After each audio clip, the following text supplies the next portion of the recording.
Чували ли сте, че солта е вредна? Аз също много често го бях чувала и честно казано бях започнала да избягвам въобще всякаква сол. Отне ми много време да разбера, че не само, че не е вредна, ами дори е необходима в нормални количества. Солта е изключително важна, тя съдържа много микроелементи по принцип.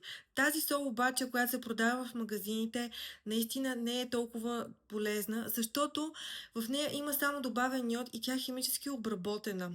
Хубавата сол, от която всъщност тялото има нужда, това е сол богата на микроелементи. Тя може да бъде морска сол, келтска сол, сол цветена солта. Това е солта, която аз ползвам в момента.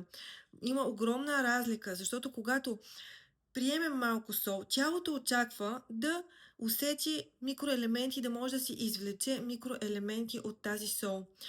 Например, в келтската сол се съдържат над 80 вида микроелементи, като 3 вида магнезии.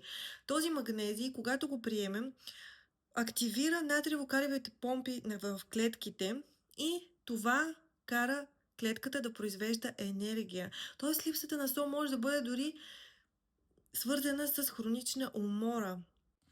При много хора, които са дехидратирани, те пият вода и тичат до тоалетна. Не задържат вода. Една от причините е липсата на соли. Един от начините да си набавите соли е от една хубава сол и ще видите разликата.